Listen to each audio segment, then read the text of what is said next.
Well, good morning to you. I'm coming to you live from the balcony on my room here aboard the Mardi Gras Carnival Cruise Lines, and a spectacular Florida sunset is happening behind me. That is because I'm filming this the day before you are actually watching this, but this is important information that I wanted to make sure that you had as soon as it was available, which is why you should subscribe to the channel in the first place. So that way, when things happen, you're in the know first. And even when I'm on vacation, I try to get these videos out to you as quickly as possible. So today we actually have an update to tax credits, and it's actually a really big one and a very important one, not just for Tesla, but also for the EV automotive industry as a whole. You see, when the tax credits came about, there was a lot of talk about the standard range Model 3.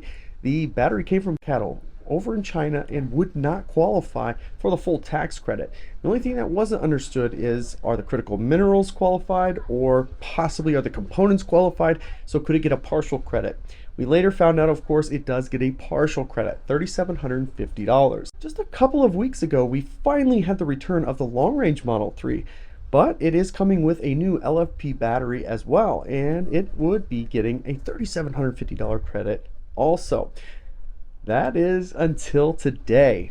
Tesla has officially updated their guidance that both the battery on the standard range Model 3 and the long range Model 3 are going to be qualified for the full $7,500. This is a huge deal, and it's going to make more sense if I just break this down for you by dollars and cents. And real quick, an overview of that tax credit. It's a 10-year bill that was signed starting after December 31st of 2022, meaning the first day of this year, 2023. It's up to $7,500, which is broken up in half. Half of it for battery components being compliant, half of it for critical minerals. In the first year of this bill, it is going to be at time of filing your taxes. So this year in 2023, if you buy a qualified electric vehicle, you will get that tax credit at time of filing your taxes by April of 2024.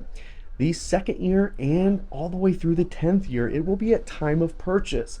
At that point, it'll actually come right off the price of the car when you go to buy it. Now, you're still going to have to decide if you want to take full credit, part of the credit. That'll all be up to you, because the IRS does have clawback, meaning if you take that credit next year at time of purchase and you weren't qualified for it, the IRS will be taking that money back at time of filing your taxes. Of course, as you know, the MSRP caps of $80,000 for vans, SUVs, and trucks, $55,000 for all others. Income limits are $150,000 for individuals, $300,000 for joint filers. And of course, we also have this used credit, $4,000 or 30% the purchase price. The vehicle must be 2 years or older, $25,000 or less, and it has to be purchased from a dealer. There are different income limits on this: $75,000 for individuals, $150,000 for joint filers. This is not a refundable tax credit, and I get a ton of questions about this, and I want to make this as clear as I can. Do understand this is not financial advice. I am not a CPA. However, when you're qualified for a tax credit and it's not refundable, that means you must have tax liability for that full amount to get all of it. So if you only have like $2,000 in tax liability, you're only going to get $2,000 of that $7,500.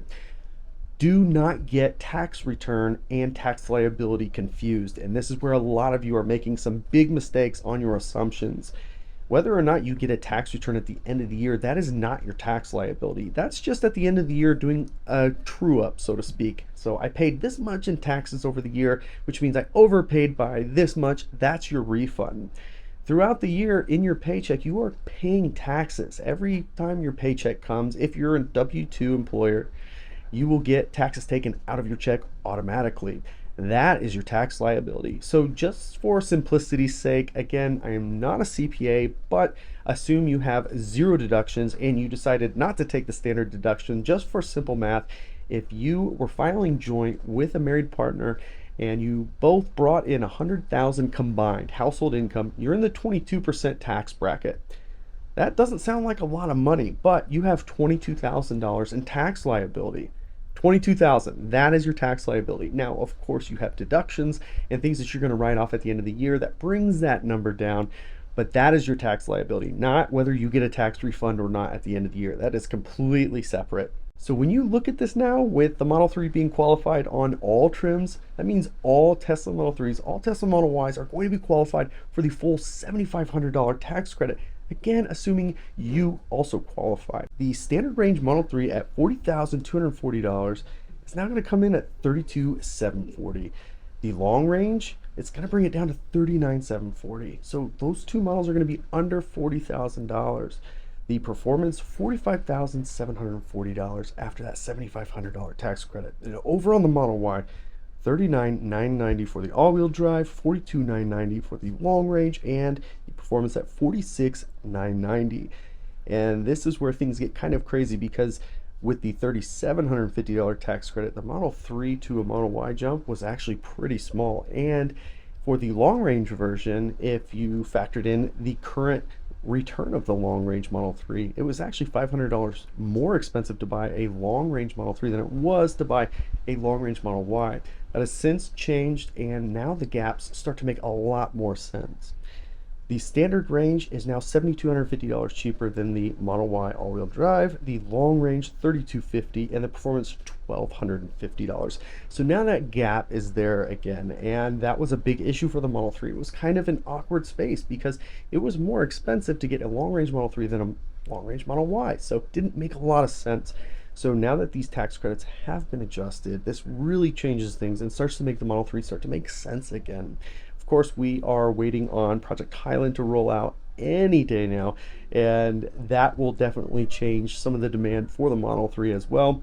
But these new numbers are definitely going to have a big impact, not just for Tesla, like I said, the entire industry as a whole, as they start to look at pricing strategies against competitors. So Ford has already made a lot of changes in their pricing structure, and that's in being competitive with Tesla. This isn't going to change that. It's going to continue to push manufacturers to be more competitive. Now, some of the details here, do understand, because there was a period of time when this only qualified for the $3,250, there is a chance that there are existing inventory cars out there that will not qualify for the full $7,500.